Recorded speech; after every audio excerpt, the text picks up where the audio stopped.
Varicose veins కి సరైన చికిత్స కోసం సంప్రదించండి ఎవిస్ హాస్పిటల్. నమస్తే రమగారు. నమస్తే జయ. రమగారు, మంచి మాటలు సూక్తులు చెప్పుకోవటానికి వినడానికి చాలా బాగుంటాయి. వినేవాళ్ళు ఉంటే చెప్పేవాళ్ళు ఏదో ఒక సామెత కూడా ఉంది కదా, లోకు అన్నట్లుగా చాలా వింటామండి కొటేషన్స్ కానీ ఇలాంటివన్నీ. కానీ అవి పాటించడంలో మాత్రం కొంచెం కష్టంగానే అనిపిస్తుంది. అందరికీ అన్ని వేళలా అన్నీ సాధ్యం కాదు. అవును, కానీ సాధ్యం చేసుకుంటే చాలా బాగుంటుంది. ఎలా? మంచి మాటల్ని ఇంప్లిమెంటేషన్ కష్టం. ఎస్. ఇప్పుడు సత్యం వద అన్నారు అంటే నిజం చెప్పు. ఎల్లవేళ నిజం చెప్పలేకపోతాం. ఎక్కడ చెప్తామండి? ఎక్కడ చెప్తాం కదా, కష్టం. నిజం చెప్పలేకపోతే అబద్ధం కూడా చెప్పకుండా ఉండు. కనీసం ధర్మం చేరా, ధర్మాన్ని ఆచరించు. అన్నిసార్లు చేయలేకపోతావు, కనీసం అధర్మాన్ని చేయకు. ధర్మం చేయలేకపోతే పీడా పోయిరి. అంతేగా, అది పాయింట్. మన పెద్దవాళ్ళు చెప్పేది అదే. అయితే ఈ 4 మంచి మాటలకు ఒక మంచి కథ ఉంది, చెప్తారు. పూర్వం ఒక వ్యాపారి ఉండేవాడట. ఆయనకి ఏంటంటే ఎవరి దగ్గరైనా మంచి మాటలు వినటం ఇష్టం. ఆయన వినయశీల్ అనమాట. అయితే ఆ వినడం వింటాడు, మంచి మాటలు వింటాడు. ఎవరైనా వస్తే మంచి మాటలు చెవినేసుకోవడానికి గుళ్ళోకి వెళ్ళి తర్వాత హరికథలు విని అలా చేసేవాడు. అయితే ఏమైందట, ఒకసారి ఒక సాధువు ఆ ఊరు వచ్చాడు. ఈయన పోయి ఆయన దర్శనం చేసి ఏదో పండో ఫలమో సమర్పించి దండం పెట్టాడు. అయ్యా ఏదైనా ఒక మంచి మాట చెప్పండి అన్నాడు. అనేసరికల్ ఆయన అన్నాడు, మంచి మాటలు ఉచితంగా చెప్తే నెత్తికెక్కవు నాయన, డబ్బులు ఇచ్చి చెప్పించుకో. మంచి మాటకు 100 రూపాయలు అన్నాడు. నీకు ఉచిత సలహా చెప్తే ఉచితంగానే పోతుంది అది. అదే నువ్వు డబ్బులు ఇస్తే ఏం మాట్లాడాలో నువ్వు అదే మాట్లాడతావు, ఏం తెలుసుకోవాలో అదే తెలుసుకుంటావు, అక్కర్లేని మాటలు ఉండవు కదా. అందుకని ఇలా అడిగేసరికల్ ఆయన అన్నాడు, అలాగే 100 రూపాయలు ఇస్తాను మాటకి. సరే, ఆయన ఏం చెప్పాడంటే మొదటి వాక్యం, సామాన్యుడు ఎవడైనా గొప్పవాడయ్యాడనుకో వాడిని సామాన్యుడిగా ఉద్దేశించి మాట్లాడకూడదు, గొప్పవాడిగానే గుర్తించాలి. అది నీకు మంచిది. నీతో పాటు ఉన్నవాడు పెద్ద పెద్ద వ్యాపారస్తుడయ్యాడు, ఏమా అనకూడదు, ఏమండి అని మాట్లాడాలి. సంబోధన మర్యాదగా ఉండాలి, నువ్వు గొప్పవాడి అన్నట్టుగానే ఉండాలి. వాళ్ళే దిగి మన ఇద్దరం స్నేహితులను చిన్నప్పటి నుంచి అనేవాడంటే ఓకే, నువ్వు అనకూడదు. సామాన్యుడిని పెద్దవాడైతే పెద్దవాడుగానే గుర్తించాలి, కానీ వీడి ఇది వరకు సామాన్యుడు, మా వాకిట్లో తిరిగేవాడు ఏరా వరే అని అనకూడదు అని చెప్పాడు. ఈయనకి చాలా నచ్చింది. మనతో ఉన్న ఒక సామాన్యుడు గొప్పగా అయిపోవటం ఎంత బాగుంది అనుకుని, అయ్యా ఇంకొక మాట చెప్పండి. మళ్ళీ 100 అన్నాడు ఆయన. అలాగే అని ఇంకో 100 రూపాయలు చేతిలో పెట్టాడు. ఈయన ఏమన్నాడంటే, ఎప్పుడు ఇతరుల రహస్యాలు బహిరంగపరచద్దు నీ అంతటా నువ్వు. నీకు తెలుసు, నీ చుట్టుపక్కల వాళ్ళకు కూడా తెలుసు అనుకో, వాళ్ళందరూ మాట్లాడినా నువ్వు మాట్లాడద్దు. ఇతరుల రహస్యం ఎప్పుడు నీ నోటితోటి నువ్వు చెప్పకూడదు. ఇది చాలా వ్యాలిడ్ పాయింట్. మనం డిస్కస్ చేయడానికో, ఎవరికైనా చెప్పడానికో, లేకపోతే దాని గురించి మనం తెలుసుకోవటానికో ఎవరికైనా చెప్పామంటే అది పెదవి దాటితే పృథివీ దాటితే చాలా ఇబ్బందులు వస్తాయి దాంతో. అందుకని ఇతరుల రహస్యాలు చెప్పకూడదు. ఈయనకి ఇది కూడా బాగుంది, బాగా నచ్చింది. అయ్యా ఇంకొక మాట చెప్పండి అన్నాడు. జేబు చూసుకున్నాడు, డబ్బులు ఉన్నాయి. ఇంకో 100 రూపాయలు చేతిలో పెట్టాడు. ఈయన ఏమన్నాడంటే, పని వాళ్ళతో చేయించగలిగే పనిని వాళ్ళతో చేయొచ్చు, నీ సమయాన్ని వృధా చేసుకోబోక. వ్యాపారస్తుడు కదా ఈయన, అన్ని పనులలోకి దిగి నువ్వు చేయొద్దు. వాళ్ళు ఎవరో చేస్తారు, నీ దగ్గర పనివాడు ఉన్నాడు, గుమాస్తా చేయాల్సిన గుమాస్తాతో చేయొచ్చు. అది ఎలా చేయాలో నువ్వు అక్కడ నిలబడి దగ్గరుండి చేయించి సమయం వృధా చేసుకోబోక. ఇది వ్యాపారానికి ఉపయోగపడుతుంది. అవును, వ్యాపార లక్షణం కదా అది. మనం ఇంకా కొంత ఆలోచించుకోవచ్చు. మన సమయాన్ని వృధా చేసుకోకుండా నీ పని నువ్వు చేసుకుంటావు, వాడి పని వాడు చేసుకుంటావు. సూపర్, బాగుంది. ఇంకో 100 ఇచ్చాడు. ఇంకొక మాట చెప్పండి, ఇదే ఆఖరి. ఆయన దగ్గర 400 ఉండే, 400 ఇచ్చేసాడు. అప్పుడు ఈయన ఏమన్నాడంటే, నీ మనసుకి నొప్పి కలిగిన చోట ఉండద్దు. నీకు మనసుకి చాలా కష్టంతో వచ్చింది, ఇంకక్కడ ఉండద్దు, వెళ్ళిపో అని చెప్పాడు. 400 ఇచ్చి ఈ 4 మంచి వాక్యాలు తెలుసుకున్నాడు ఆయన. ఇది అందరికీ పాఠమేనండి, అందరికీ పాఠమే. ఇందులో నుంచి నేను కూడా పాఠం నేర్చుకున్నాను. చాలా అత్యద్భుతమైన పాఠం ఇది. సరే, బాగుంది. అయితే ఏమైంది, కొంతకాలం అయ్యాక ఈ వ్యాపారస్తుడికి బిజినెస్లో నష్టం వచ్చింది. అక్కడ అకాల వర్షాలు వచ్చి ఈయన తాలూకు ఓడలు మునిగిపోయినాయి, బళ్ళు విరిగిపోయినాయి, డబ్బంతా పోయింది. ఇదో కొద్దిగా ఉంది. నేను ఏమనుకున్నాడంటే, ఈ పువ్వులు అమ్మిన చోటే కట్టెలు అమ్మకూడదు, అంతేగా వేరే ఊరు వెళ్దాం అనుకున్నాడు. వేరే ఊరు వెళ్ళడానికి ఏమైంది, ఇంకా పెద్దగా భార్య సంతానం సంసారం ఏం లేదు. ఈయనకు ఒక గుమాస్తా ఉన్నాడు. ఆ గుమాస్తాని నేను కూడా వస్తాను దొరగారు, మీరు ఎక్కడికి వెళ్తే నేను కూడా అక్కడికి వస్తానండి అన్నాడు. ఎలాగో సహాయం కావాలి కదా, ఏవో 2 బళ్ళు కట్టుకున్నారు, ఉన్న సామాన్లు అందులో ఎక్కించుకుని పొరుగు రాష్ట్రానికి బయలుదేరారు. ఇంకో రాజ్యానికి, పొరుగు రాజ్యం, రాష్ట్రం కాదు, ఆ రోజుల్లో రాజ్యాలు ఉండేవి. రాజ్యానికి వెళ్తే సరే ఆ రాజ్యపు ఊరి మొగదల్లో ముందు రోజు రాత్రే విశ్రాంతి తీసుకున్నారు. అయితే ఈయనేమనంటే ఉన్న దగ్గర డబ్బులు ఏవో అబ్బాయికి ఇచ్చి పొద్దున్నే అబ్బాయి ఊళ్ళోకి వెళ్ళి ఏదైనా తినడానికి దానికి ఆహార పదార్థాలు ఏర్పరచుకురా, పూటకోళ్ళ వసతి ఉందేమో చూసిరా, మనం వెళ్ళి ఉండడానికి వీలేదో ఉందో 4 కనుక్కురమ్మని కాస్త డబ్బులు చేతిలో పెట్టాడు. ఈ గుమాస్తా కుర్రాడు ఆ డబ్బులు పుచ్చుకుని ఊళ్ళోకి వెళ్ళాడు. దైవవశాత్తు ఆ ఊరు రాజుగారు ముందు రోజు కొద్ది రోజుల ముందు పోయారు. ఆయన దినకర్మలన్నీ అయిన తర్వాత ముహూర్తం పెట్టుకున్నారు. ఈరోజు ఉదయం నగర ప్రవేశం మొట్టమొదట ఎవరు చేస్తారో వాడే మన రాజు అని నిర్ధారించుకుని ఉన్నారు వాళ్ళు. తెల్లవారంగానే నగర ప్రవేశం చేశాడు వ్యాపారస్తుడు గుమాస్తా. ఆయన్ని కనపడంగానే ఓహో దొరికేశాడు మనకు రాజన్నారు కుర్రాడు. చిన్న వయసు వాడైతే 4 నేర్పించుకోవచ్చు, చూడ్డానికి బాగానే ఉన్నాడు, కొంచెం లెక్క డొక్క తెలిసిన వాడు, డొక్క శుద్ధి ఉంది వాడికి, 4 ముక్కలు వచ్చు. ఇక దండేశారు, దండం పెట్టారు, చేశారు, తీసుకెళ్ళిపోయారు. మధ్యాహ్నం అయింది, ఆకలికి నకనకలాడిపోతున్నాడు వ్యాపారస్తుడు. ఏవో మరవరాలు అటుకులు ఉంటే 2 నోటో వేసుకున్నాడు. ఈ అబ్బాయి రావటల్లా. ఏమైందో ఏదో ప్రమాదం వాటిల్లిందా కుర్రాడు, వాడు డబ్బులు పుచ్చుకుని పారిపోయే రకం కాదు, ఇంత దూరం వచ్చాడు కదా మనతో పాటు.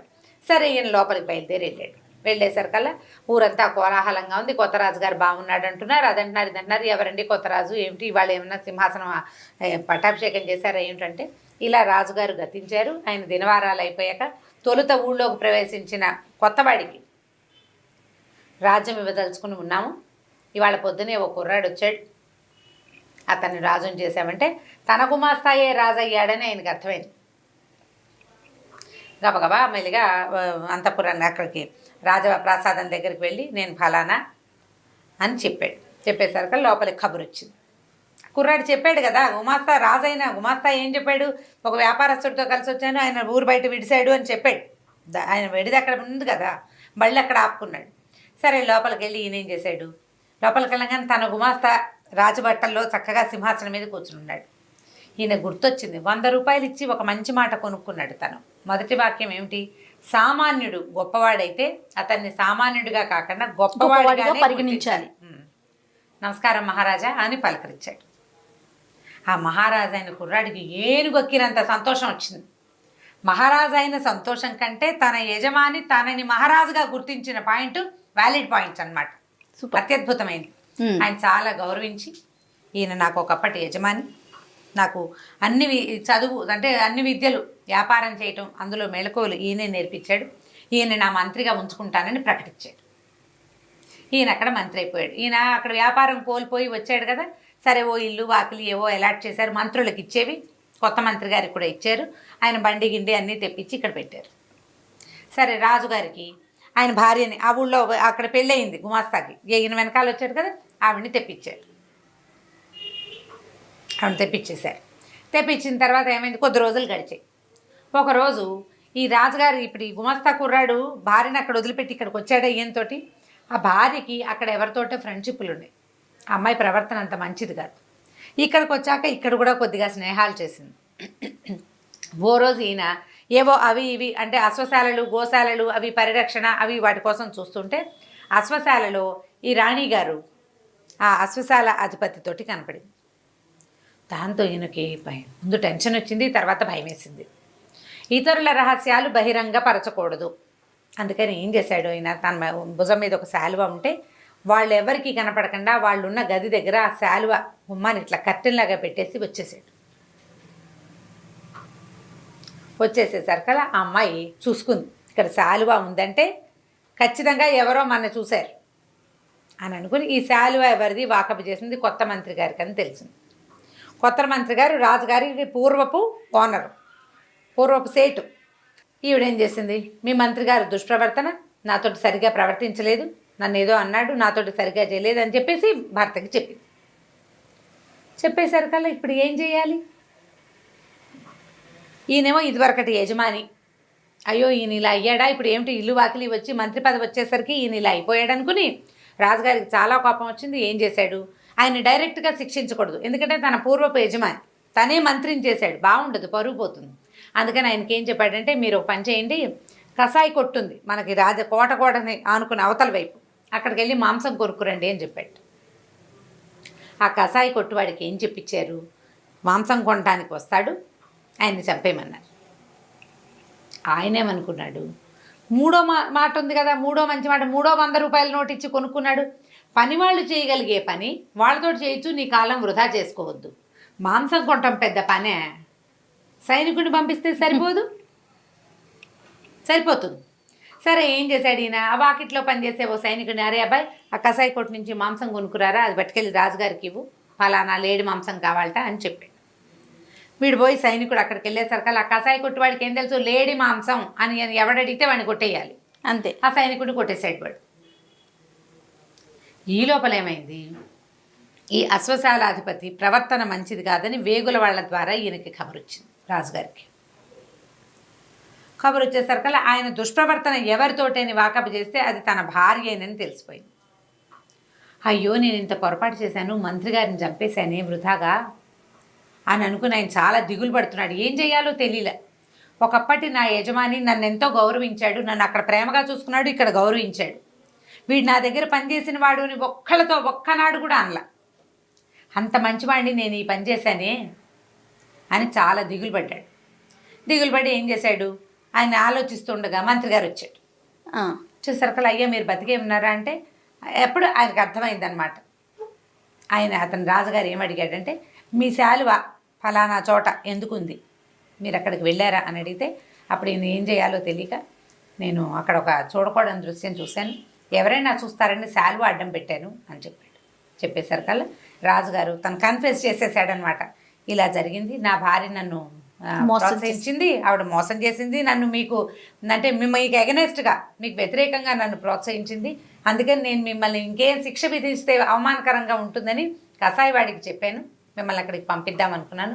భగవంతుడు నా ఎందుండి నన్ను ఇంత పాపం చేయకుండా నన్ను తప్పించాడు, నన్ను క్షమించండి అని కాళ్ళు పట్టుకున్నాడు. ఆయన పర్వాలేదులే నాయన, ఎలా జరగాల్సి ఉంది అది అలా జరుగుతుంది, నేను 100 రూపాయలు ఇచ్చి కొనుక్కున్నాను మాటల్ని, కొనుక్కున్న ప్రతి సలహాని నేను ఉపయోగించాను. ఇప్పుడు 4వ సలహా ఉంది కదా, మనసు దెబ్బతిన్న చోట గాయపడిన చోట ఉండద్దు. ఎంత బతిమిలాడినా రాజు వ్యాపారస్తులకు ఇంక అక్కడ ఉండాలి. మంత్రిగా కొంతకాలం పనిచేసి తను సంపాదించుకున్న సొమ్ముని 2 బళ్ళకి ఎత్తించుకుని ఆ ఊరు నుంచి బయటికి వెళ్ళిపోయాడు. ఈ 4 మంచి మాటల్ని అతను వాడుకున్నాడు. మనం ఇలాంటిదే ఇదివరకు ఒక కథ చెప్పుకున్నాం, దగ్గరగా ఇలాంటి కథే. ఎప్పుడైనా ఏదైనా కొన్ని మంచి వాక్యాలు, మంచి మాటలు ఉచితార్థం లభించాయి అనుకో, ఉచితంగా ఉన్న మాటల్ని మనం లెక్కే చేయం, దానికోసం మనం పే చేయాల్సి వస్తే డబ్బంటల్లా. నేను ఒక దెబ్బ తిని నేర్చుకున్నామనుకో, ఒక మంచి విషయం బాగా గుర్తుంటుంది, భలే గుర్తుంటుంది, ఎంత బాగానో గుర్తుంటుంది. గుణపాఠాలు అంటారు వాటిని. జీవితం గుణపాఠం నేర్పిస్తుంది, ఆ పాఠాన్ని అనుసరించి ప్రవర్తిస్తాం. ఉచిత సలహాలు పెద్దగా ఉపయోగపడవు, కానీ ఇలాంటివి అంటే మన మూల్యం చెల్లించి తీసుకున్న సలహా ఉంది చూసావా, అది బాగా ఉపయోగపడుతుంది. మంచి వాక్యాలకి పూర్తిగా పాటించలేకపోయినా తదనుగుణంగా వ్యవహరించడం తెలుసుకోవాలి. మనం అనుగుణంగా వ్యవహరిస్తే జీవితం సజావుగా వెళ్తుంది. 100% చేయలేకపోతాం, కనీసం దానికి దగ్గరగా ప్రయత్నం అన్నా చేస్తే కనీసం ముందుకెళ్ళగలుగుతాం, చక్కగా ఉంటుంది జీవితం. చాలా బాగుంది రమ్మ గారు, అద్భుతంగా ఉంది. మంచి కథ కదా, మంచి కథ. నమస్తే. నమస్తే జయ.